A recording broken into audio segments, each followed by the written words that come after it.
For all others, you can mute the mic.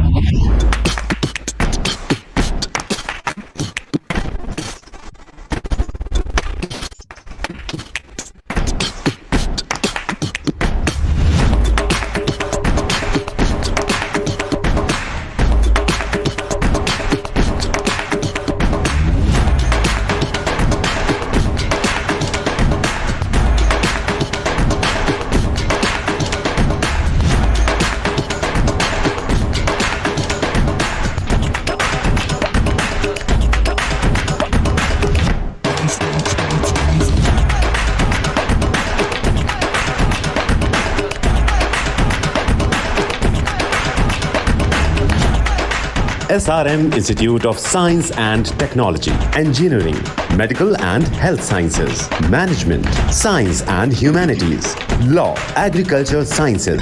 Admissions open.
Good evening, ladies and gentlemen.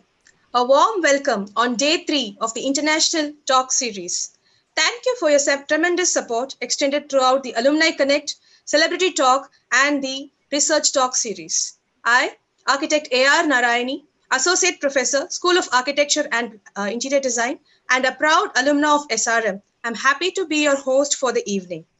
The sessions are curated to bring bright minds from across the globe and invoke curious and inspirational conversations. Today, we have with us our guest of honor, Dr. Katar Singh, Director, International Relations, SRM IST. Welcome, sir. I welcome our Dean, Dr. P. Satish Kumar, who has been instrumental in creating this platform. Our speaker for the day, Architect Victor Starnberg from Germany, who will be sharing his work experiences. Welcome, Victor. I now request our convener, Professor Vayapuri Thangavelu, to give the opening remarks. Welcome you all again on a hot summer evening. Hope this intellectual fest cools you down. Make yourself comfortable to engage in this event. Today's speaker, we are in the midst of a 5-day international talk series. And today's speaker is architect Victor Starnberg, is a young energetic architect from Hanover, Germany. And so we can expect he's a very youngster and he's very enthusiastic and he has got a special interest, of course, on architecture and design. Apart from that, on aesthetics uh, and digital methods, which should be quite interesting for the young architects of our for SRM and our site schools. Today, for a special guest, we have two eminent people from the university. One is Dr. Muthamil Shelvan. He is the director for director at SRM for engineering and technology, and also we have director Katha Singh. He's in charge of international relationship. He's a very quiet man, but behind his silence, he has got huge achievements and he has contributed extensively to the development of this university. And there are more than 100 plus registered members who are attending this program. I welcome all professors, uh, faculty, and students. We also have some distinguished people among our audience. Welcome you all. With this, I request our dean to say a few words on this event. Over to you, Dr. Satish Kumar. Yes. Good evening, everybody. Today, it's a double dhamaka for us. Director ENT, Dr. Muthamil Shelvan, and Director External Affairs, Dr. Katha Singh is here with us. Welcome to both of you, sirs. And welcome, speaker. Welcome, convener, moderator, coordinator, and my beloved participants. It's a great day for us to have this eminent speaker in International Talk Series. It's a special one because the 2 days we are talking about the cities and planning and things like that. Today, we are talking about the ground conditions in the capital scene by architect Victor. That's going to be a very different talk, I'm sure. Let's enjoy the session. And before we get into the session, I have a few things to be delivered. Of course, both the directors are here. It will be very informative for everybody. They may also a few words along with this. Actually, the whole of this session, we started with the alumni talk for 15 days, the celebrity talk for 8 days, then COA storytelling and essay writing talks. Parallelly, we also have the research talks and now this international talks. And all these talks have been very well planned and structured heading towards this international conference. So we have tentatively scheduled the international conference in Jan 2021, where we have proposed to with about 5,000 participants minimum. And we also have proposed to have an association with COA, IEA, IIID, MHRD, AICTE, IIID, and IGBC, CREDAI, TERI, and probably more of about 100 of associates to be as a partner for our program. And in fact, we also propose to bring all kind of celebrities, and that's going to be a big, grand and great privilege which we have proposed. And all these kind of programs, will help us in terms of communicating to create avenues for this kind of big grander celebrations. What we have proposed in the near future. So, and it's a very smart strategy what we planned, and by God's grace, it worked out very well. And probably even here also we have about 125 to 130 paid participants available. And in the earlier session of research talk, we had about 280 paid participants, because for us, according to us, though, the registration is, the education is free. But when anything you give free, people may not, sometimes they miss out. So that's why, for certification we charge. So just to have the credentials onto that, that's the whole idea. But altogether, we share everything in the YouTube. There are about 500 to 600 YouTube viewers across, and they are seeing it every day. We get response very much. And also we promote this for the admission matters also, because we want to extend across the country.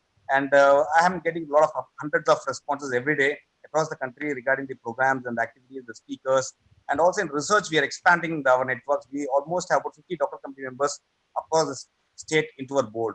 And we also have a few of new doctor committee members coming up we are boarding them, and probably we are reaching probably 1,200 applications for BARC, almost reached, and for BARC and BDUS, and MARC and MDUS we have about 280 applicants, and for PhD we have almost crossed 50 to 60 applications, and we are probably in the discussion. There's applied people, and in the discussion probably we are on the verge of getting 100. So this is how it is. So that's a very great landmark given this pandemic period, and great opportunity, because it's all a state of mind.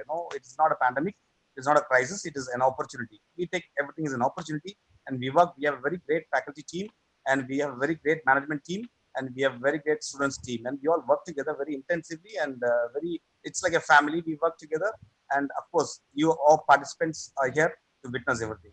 Thank you very much. Let's celebrate life, let's celebrate education, let's celebrate a great living. Thank you very much. Welcome you all, sirs. Thank you. Now I request our director, Dr. C. Muthamizhelvan, to give the opening remarks. Welcome, sir. Good evening to all of you. I am extremely happy to be a part of this webinar series. As the Dean School of Architecture said, we see this as an opportunity during this pandemic period. Actually, we were all worried how we are going to spend this lockdown period when it was announced for 3 weeks. Then we have spent almost about 2 months now, little more than 2 months also, and we don't know what's going to happen after some time. I think we all explored what we are supposed to do during this period. A lot of discussions took place, both in terms of planning for regular academic work and then trying to learn something new, because we are all afraid to come out of the house. And by staying at home, I strongly feel that working is a little bit difficult when compared to working from the office. That's how I feel. And a lot of webinars are happening across the institutions, across the government organizations. So there are a lot of opportunities for one to move from one area to other area, try to understand how things are going on. Now, just to say something about the School of Architectural and Interior Design, I'm extremely happy that series of webinar talks have been organized. You had celebrity talks, you had alumni talks, you had research talks. Now it is international lecture series. So in that way, we have covered wide spectrum of people, and then trying to reach out to as many people as possible. And I also find that this is also live on YouTube, and therefore it's a very good effort. I really appreciate the entire team headed by Dr. Satish. Not only the faculty alone, a lot of students are also behind the scene. I congratulate each and every one of you for this excellent program. I wish all success for this, and obviously you are taking SRM to greater heights. Thank you, and wish you all the best. Thank you, sir. Esther? Yes. Thank you, sir, for participating with us and joining us in today's session. It is really nice to have you today, and have seen you giving us very motivating speaks for us. Thank you so much, sir. I would like to welcome our guest of honor for the session, Dr. Qatar Singh, sir, Director, International Relations. Thank you so much, sir, for being with us today. And I would like to introduce sir as the Director, International Relationships, and also he is a very active role in having student abroad programs and having international relationships encouraged and introduced to all the departments on a large scale. A warm welcome to you, sir, for having been a part of the session today. Thank you so much, sir. Thank you very much, Esther. I'm really honored to be part of this very innovative program that has been organized by the School of Architecture and Design. And I'm really amazed by the scope, depth, and ambition of this program, because you've brought in alumni, you've looked at research, and it's all going to finally culminate in a grand event. So I think the first thing that comes to my mind is that the School of Architecture has not allowed this pandemic to come in the way of their ambition. I think that is something that immediately comes to mind. You have refused to be stopped by this virus, and you have come up with very innovative ways of reaching out. You've created a very effective platform, and I can see there are probably more than almost 100 people who are participating in this event. So I think congratulations to, first of all, congratulations to the team led by Dr. Satish for organizing this event. And also a big welcome to our very young guest from Germany, from Hanover, Dr. Victor Sandenberg. I think what sets him apart is the way he has embraced digital technologies and computational methods, and how he has brought that into looking at what could be the future of architecture and innovation. I was a little, I've never come across the word capital or sign before. So I really wondered what it meant. And a quick reading of the topic showed how capitalism and consumer-centric economy has brought about quite a bit of ruin of the economy. It has brought us to a crossroad and asking questions about whether the world as it stands is sustainable. So what is the ground situation, and how do we move forward in this recognition of the ground situation is something that he's specializing in. And I think it's very important what he's going to talk about on this topic, because this, what we are in now seems to be the new normal. And we do have to accept that the world has changed in many different ways. And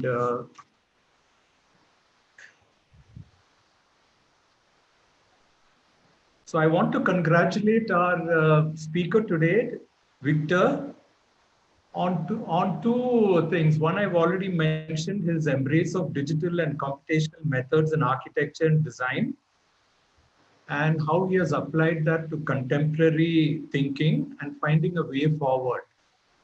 And the second thing is the manner in which, because the very nature of the topic, he's showing us that he's adept at crystal gazing. He has those abilities to look at architecture and design in this Capitalism era, and then helping us to find a way forward for all the young architects, for all the young design experts. So I think it's you've found a really wonderful speaker who's going to give you very good directions on the way forward. And I've already, before we started, Victor was just chatting about why we shouldn't build a relationship, through this event. And I think we would be really delighted to work with you, Victor, in building a partnership with the Leibniz University at Hanover. It's a very prominent university of hope, between 401 to 500 in the THE global rankings. So it will be a big honor for us. And I know Dean Architecture is very keen to build these relationships, these partnerships. And I'm sure we'll keep in touch with you. And I want to take this opportunity of wishing the organizers, to thank the organizers once again for organizing this event, and to wish the event every success. Thank you. Thank you, sir. Now I would like to introduce our moderator for the day, Architect Anup Menon, Assistant Professor, School of Architecture and Interior Design. Over to you, Anup. Thank you, Narayani. Good evening, everybody. Special welcome to our Dean, to our Director, ENT, Dr. Muthamil Chelvan, and our Director, International Relations, Dr. Kata Singh, sir. Welcome you, sir. And I am privileged to introduce our international speaker of the day, Victor Sandenberg. Victor Sandenberg is an architect and a researcher. He focuses on architecture design as a speculation, with a particular interest on aesthetics, drawing, fabrication techniques, and speculative philosophy. He's an associate researcher in digital methods and architecture at Leibniz University, Hanover, where he researches and develops a computational framework for quantification of architectural aesthetics experience, and he has taught computational tools and digital fabrication in workshops around the world, including at the Architectural Association visiting schools, Hochschule Düsseldorf and UFRJ. He holds a postgraduate Master of Arts with a specialization in architecture and urban design from Stadtschule Architecture class, Frankfurt am Main, and a bachelor's degree in architecture and urbanism from Mackenzie University, Sao Paulo. He's exhibited, lectured, presented works in Germany, Portugal, the USA, China, England, Ireland, Iran, Brazil, and now in India through this international lecture series by School of Architecture and Interior Design, SRM Institute of Science and Technology. Welcome, Victor. The screen is all yours. Thank you very much. Just let me turn on the screen sharing. So here we are. 1 second. Share computer site. Perfect. Nice. So I want to thank you very much to SRM as a whole for the invitation. I really enjoyed this presentations because I think that in a moment of crisis like we have right now, it's also a moment for opportunities. So I think that I want to congratulate this initiative of organizing such an international program. I believe that in different conditions, it wouldn't be the same to be here talking with this new audience and new colleagues. So considering this moment of crisis, I think it's a special moment for retreating and looking in perspective what we've been doing in the last decades as society. And this is what I would like to address in this conversation. So I will present you a few projects that are self-commissioned. So what I mean as self-commissioned is that projects that are born from my own interests. And I will focus on what it's called ground conditions, which is the formal problem of how objects, how architectural objects, buildings touch the ground. And my interest here is that I believe there is always a political agenda on how objects touch the ground. And there is always an idea of what is the public on these different conditions. So reality is a strange place. Events that seemed impossible to happen now succeed unceasingly.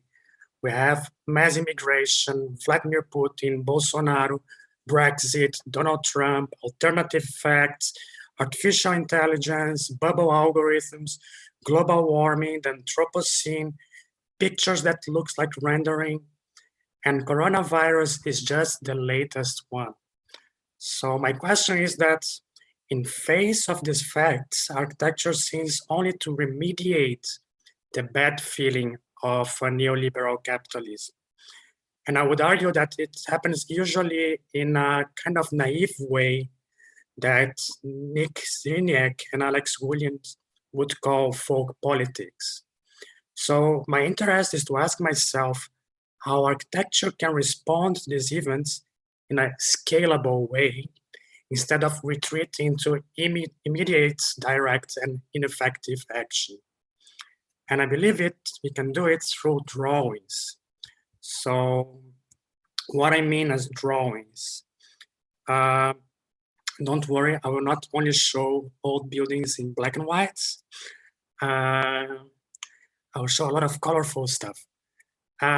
So my question to talk about drawings here is if in the 20th century, social housing had this image of the industrially built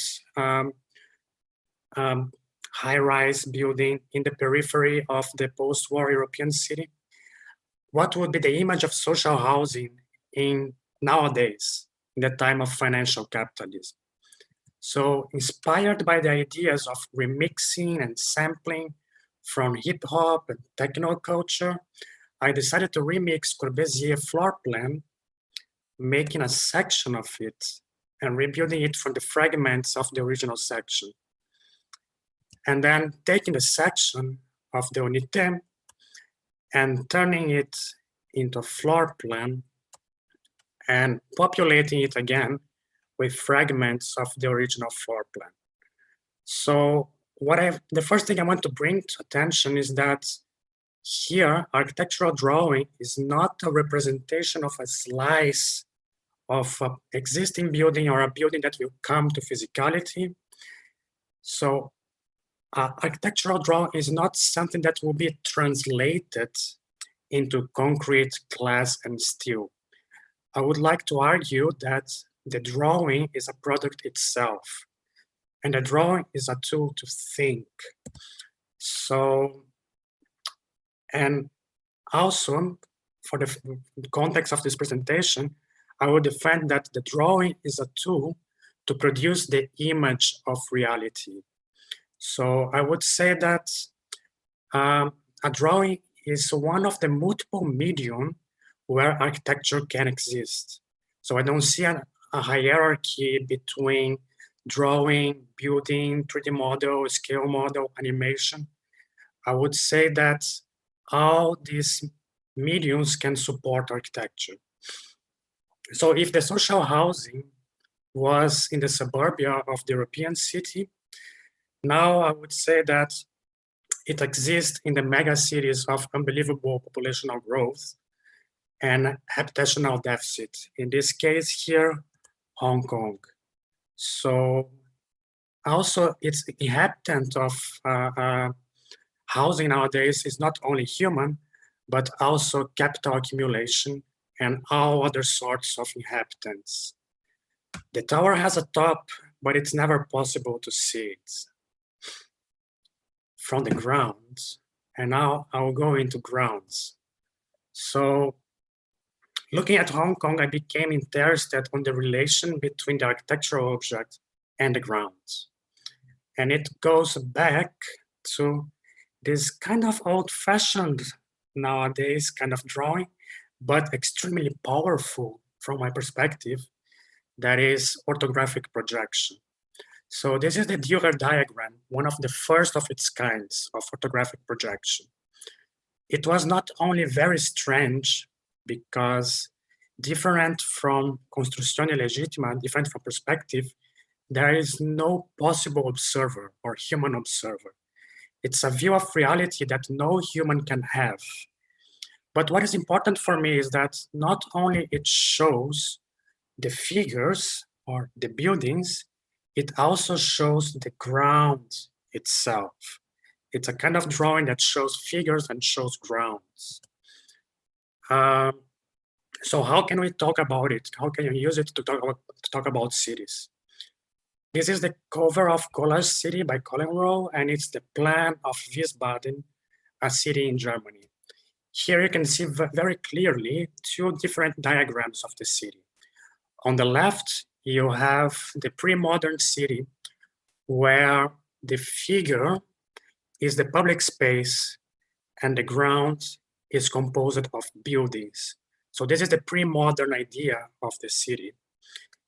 And on the right side, you have a different diagram where the figures are the building and the ground is the public space. So I would like to bring to attention that publicness is not something taken as granted, it's something that is built socially and spatially and through time. And these figure ground diagrams can make us understand the role of publicness in the city. But since then, radical transformations happen in the city.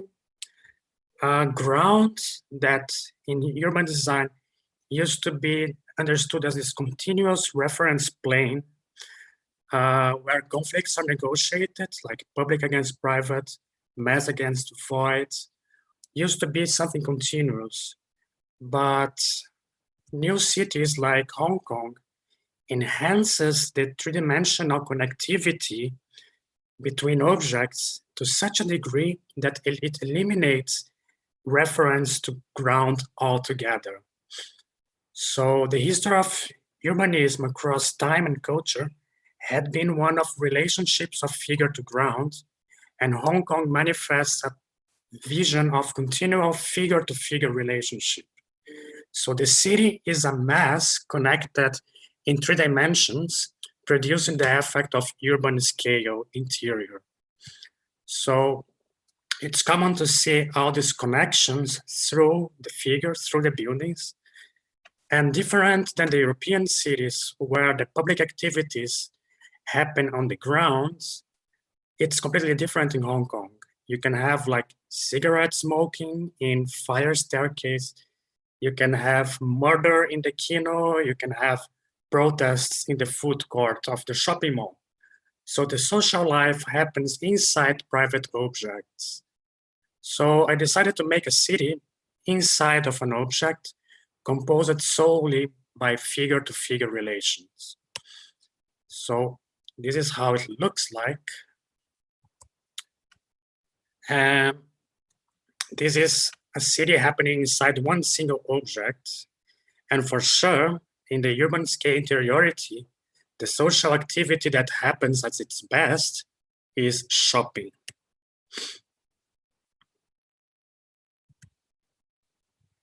And here you can see also a section of it. So the chunks of the original elements are recomposed to produce a technical drawing. So it's a 300 by 200 by 300 building. Its facade is made of the most generic construction elements of contemporary architecture. And this is the interior of it.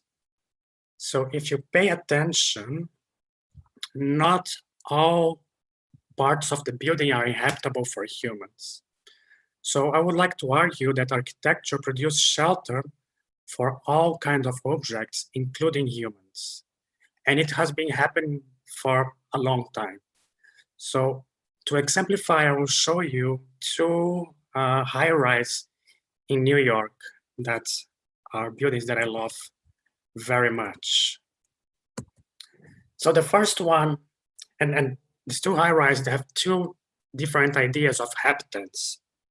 So the first one is the AT&T Tower in Manhattan. It has no windows, no natural lighting, no natural ventilation. The building is completely designed for the comfort of computers. Its inhabitant is data.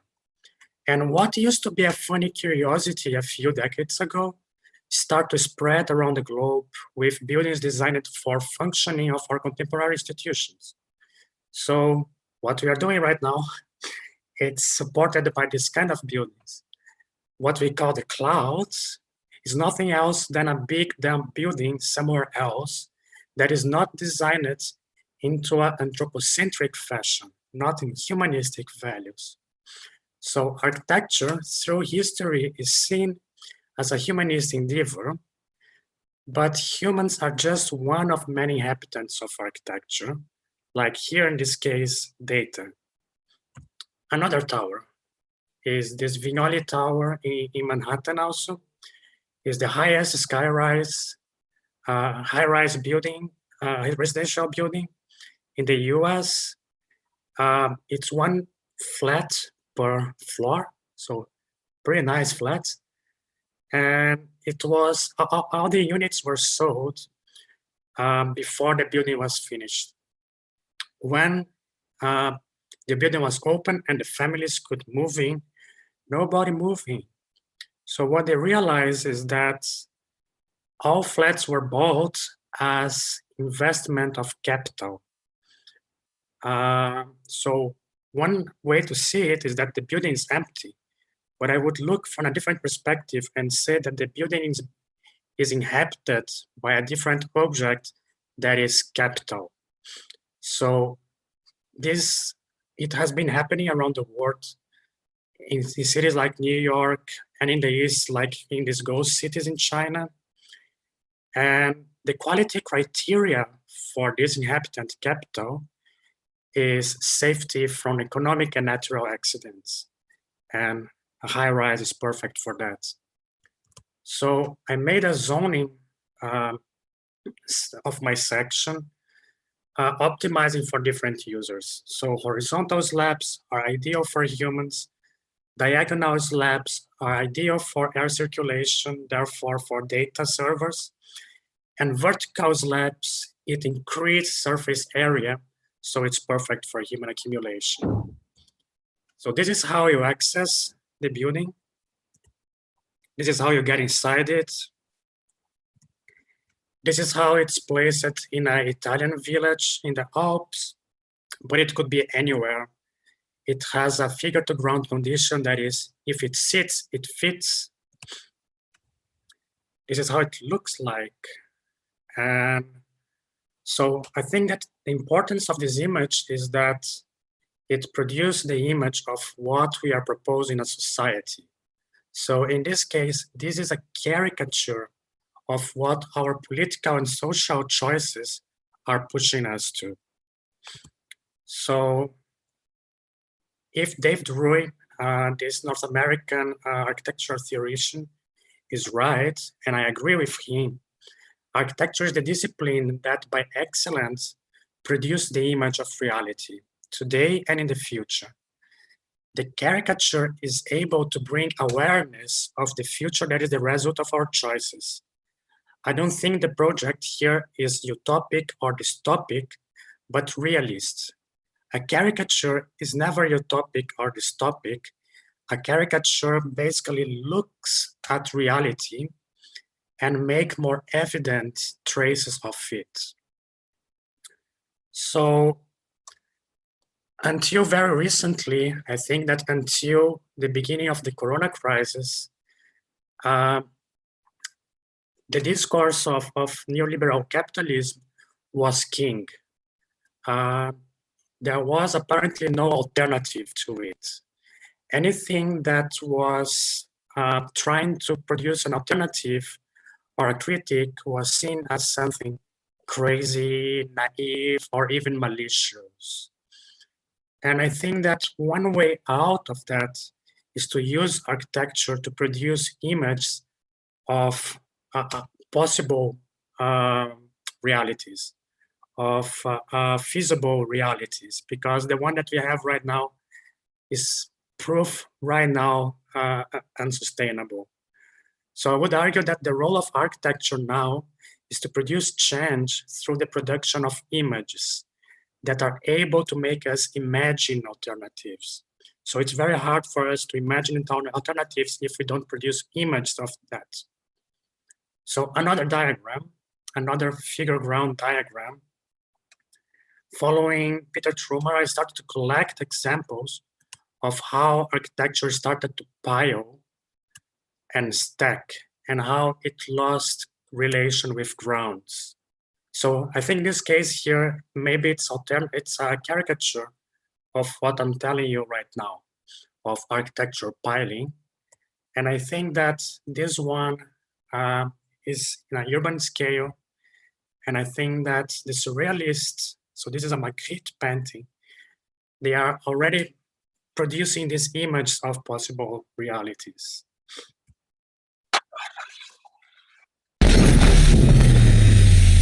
Sealand.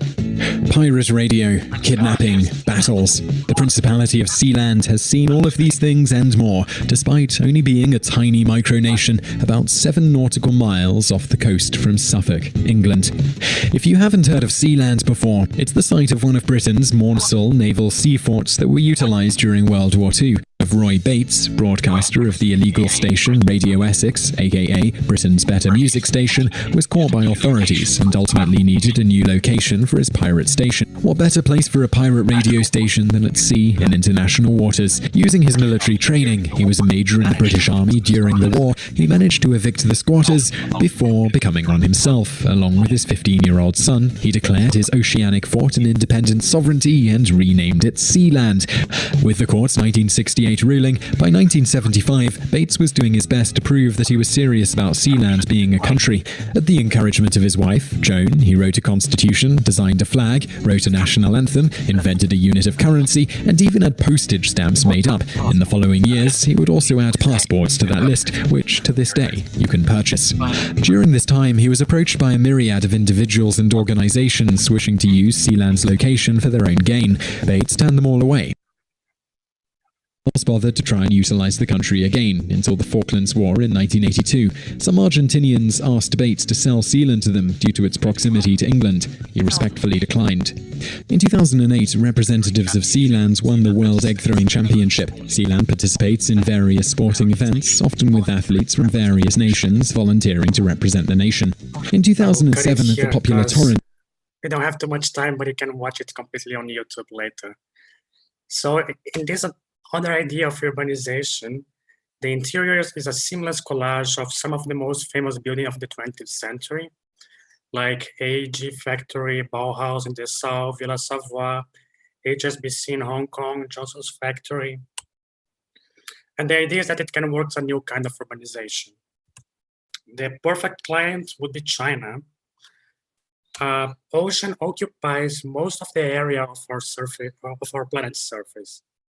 Some states have been used in the creation of grounds as a way of territorial expansion. So China building artificial islands to claim first jurisdiction on the Chinese Sea, that is very important because it accounts for 1/3 of world shipping trades. So China has been building 6 military bases on artificial islands at the rate of 4 acres per day. Problem is that it's very hard to claim jurisdiction if these islands are not inhabited. So this would work as a model for that. So I think here it's interesting because we take the ground as granted. And we only became aware of the existence of the ground when an earthquake happens or when, in this case, it disappears completely. So I believe that this formal relationship reveals new political ideas, and political imagination is able to create new city diagrams, as you can see here. So apparently, neoliberal ideology has something to do with creation of new grounds in the sea. With the spread of neoliberal ideology, there is a clash between its radical proposals of the state serving only for the ultra-rich, and there is a resistance from the social welfare, and some people got tired of it and start to propose libertarian cities floating on international sea. So supporters of sea standing argue that this is a way to feed the hungry, cure the sick, clean the atmosphere, and enrich the poor. But I would argue that they just don't want to pay taxes. So there is a competition between an idea of society as a group of people sharing specific history, language, and goals, and against an idea that we just live in a constant competition between individuals, that everybody is competing against each other. So if there is a logic of the production of grounds nowadays, it's not anthropocentric, but it is capitalocentric, because it has this idea that it's a city without a state, only for the ultra-rich. So this project here is a proposal that is being developed in the near French Polynesia by Peter Thiel, which is one of the founders of PayPal, together with our friends from the rocket company, I forgot his name. And it's very challenging legally, politically, and financially to create these new grounds. So I'm looking for another ground creation project that is happening by accident or by what is called externalities in traditional economical theory. So an externality is the effect of a decision that affects third parties. So pollution is defined as a negative externality, as if the involved actors had no responsibility on it. So a negative externality or a new ground is the Great Atlantic Garbage Vortex. So it happens because all the plastic trash that we throw in the oceans, they're took by the current to this vortex in the Atlantic Ocean. So this new ground is being used as a proof of what is called the Anthropocene. So the Anthropocene is the idea that the biggest geological transformation actor of nowadays is the human being. I disagree with the term. So since this ground is not being claimed by anyone, I decided to speculate on a mode of urbanization of it. According to Timothy Morton, a floating piece of plastic in the ocean transcends place because it could come from anywhere. And it transcends classes because it could come from someone rich or poor. So he's flattening the responsibility of the production of this new ground here. And I don't think this is precise. I think that the term Anthropocene also flattens the responsibility, sharing it with all humans. But I don't think it's the case. I understand that it's more precise to call it using the term Capitalocene, where the major force of transformation in our planet is capital itself. So how you can see it is looking at the two faces of the Capitalocene. By one side, you have what is very well known, is the privatization of profits. Profits are always private. The other face that is not so common or not so popular is the socialization of losses. So this new ground, the Great Garbage Vortex, is a proof of socialization of losses. So in the Capitalocene, the most absolute form finding and form making algorithm is capital itself. So to finish, let's look back at Corbusier and our view of architecture as a humanist and anthropocentric discipline. The paradigm of this kind of thinking is this drawing, the Maison Domino. Here, our effort is to create humanist use value.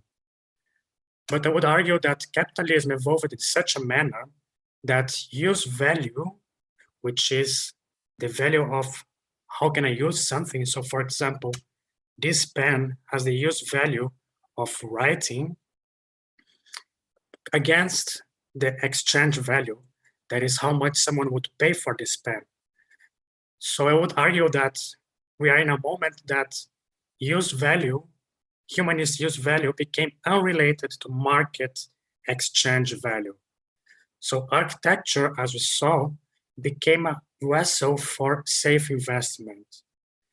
Therefore, the 3 meters floor-to-floor height of this diagram becomes extremely inefficient. So to support this point, we made a simple AI to optimize a project in capitalocentric values. So real estate prices market value is always defined in square meters, while human value of use is always defined in spatial and volumetric terms, in cubic meters. So this algorithm is optimizing to have more square meters in less cubic meters. And for sure, what happens is that we go from this diagram to this diagram. So the reviewed diagram for the new habitants of architecture, capital investment. So if you free architecture from its human use value, it can be inhabited by autonomous robots, data servers, or just surface for pure speculative investments. Which seems like a big problem, right? But like every problem is always an opportunity. So this is a day I have been waiting for years. From time to time, a revolutionary idea changes everything. And if we are lucky, we see it during our lifetime.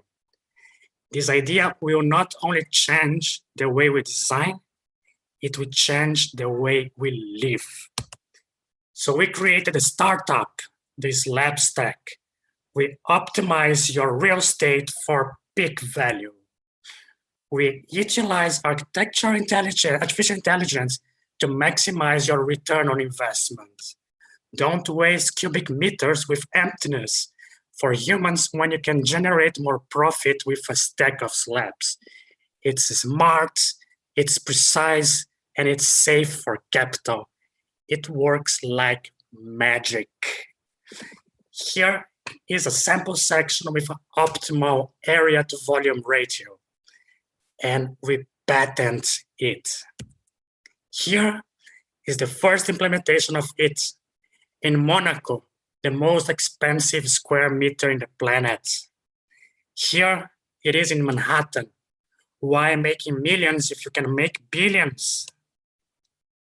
Why not transform your home into a commodity? This is our team.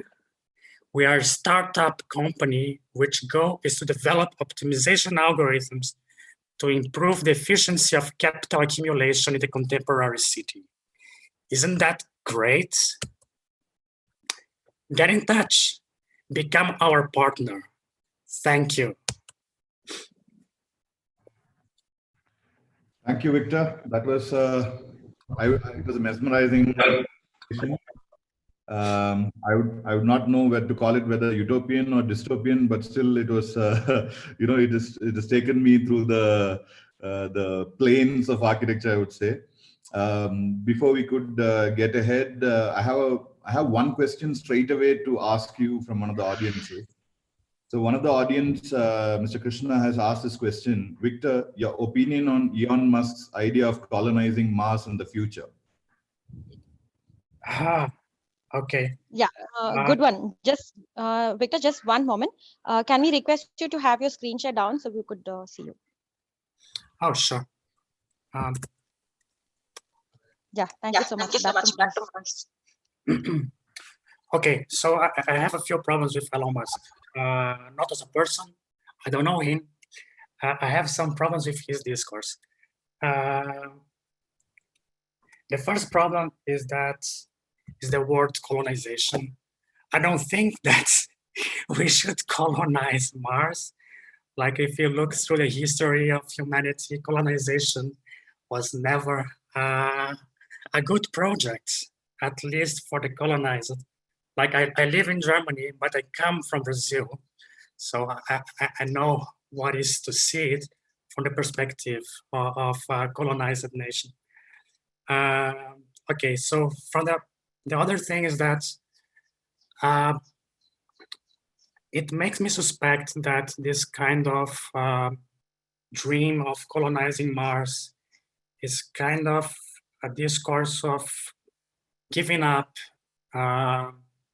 of our own planet and having it as not like a plan B, as he says, as a plan A only for the ultra rich people.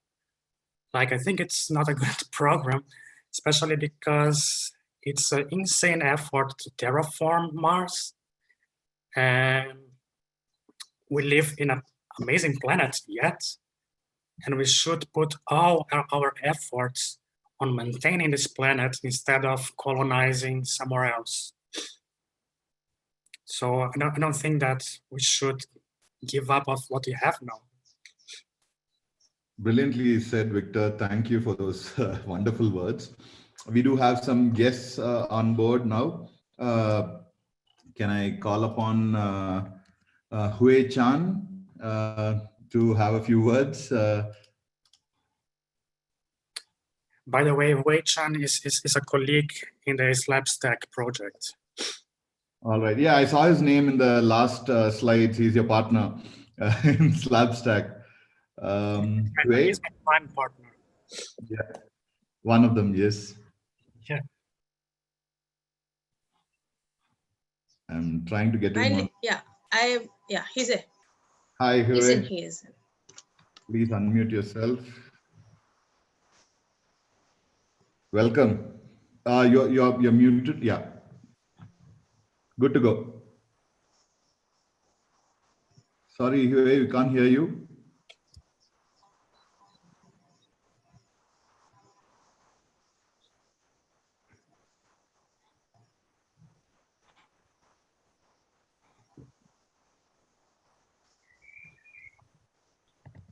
Maybe it's on your earplugs. Yes. Hello. Yes. Yeah, yes. Sorry, I was on my Bluetooth speaker. That had to be turned off.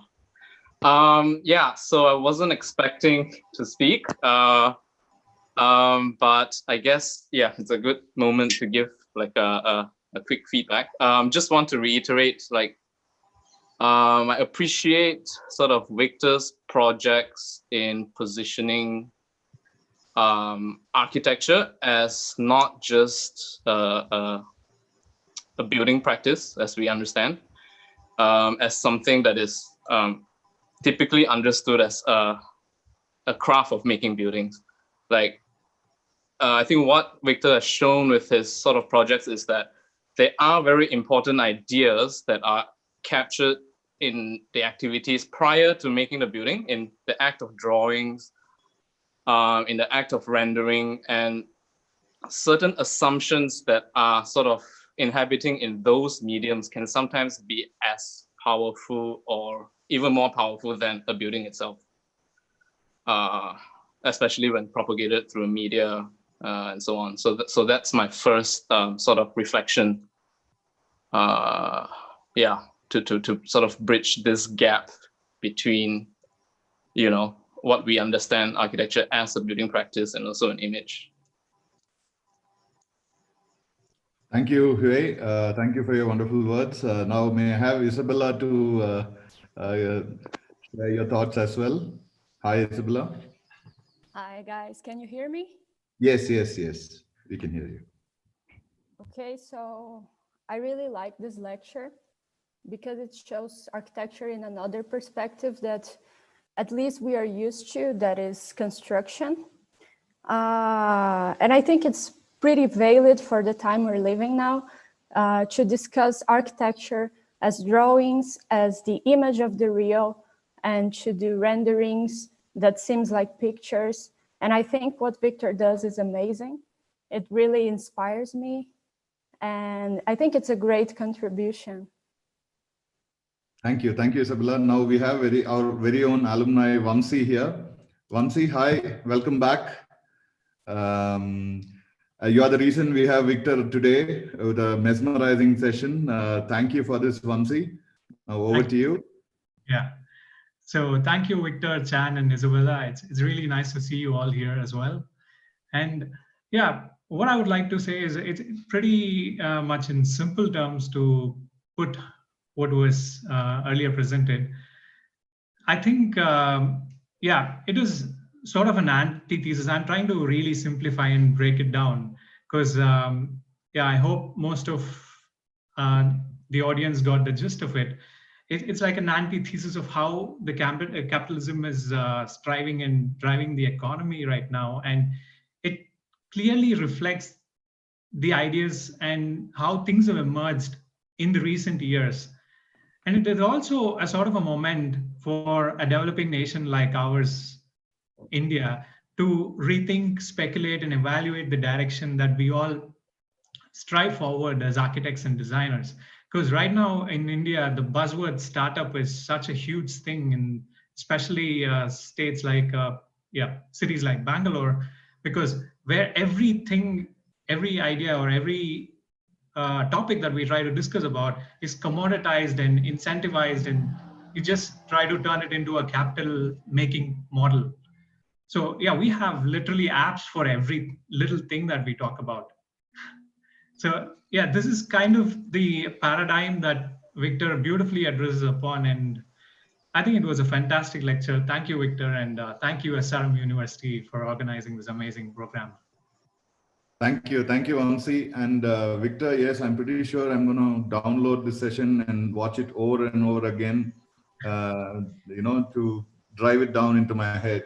Until then, I hand it over to Narayani. Narayani. Thank you, Anup, and thank you, Victor, for being here. It has been a wonderful presentation, and a special thanks to Vamsi. I know the effort he has taken to bring this connect. Thank you so much for that. And we also have our international student, Soha. Soha, are you here? If we can have a few words from you as a feedback. Anup, can you find Soha online if she's available? Yeah. Yes, yes, Mom. Yes. You can give your feedback. Okay, Mom. First, I want to thank you, sir, so much for the informative and so useful presentation. You made us think about the relationship between architecture, building, and ground from a different point of view. So I want to thank you so much for this useful presentation, and I want to thank all the organizers of this international event. Thank you. Thank you, Soha. Now I request our Dean, Dr. P. Satish Kumar, to do the closing. Sir? Thank you very much, organizers. That was a very fantastic session, and we can see the different colors of the understanding and the thought process that is emerging so much. It's a great learning for us also. Thanks to the Almighty who has given this opportunity for us. Every day we learn, and today's learning is something very special and very different. The way he has narrated, the way he has taken it to us, is something very good. It's very amazing. And also the 2-3 of his friends were putting it up very correctly. This is how it has been said, and this is how it could be managed. And probably the forthcoming 2 more sessions, what we have, it's also going to be in that same line. And very best wishes for everybody. Thank you very much.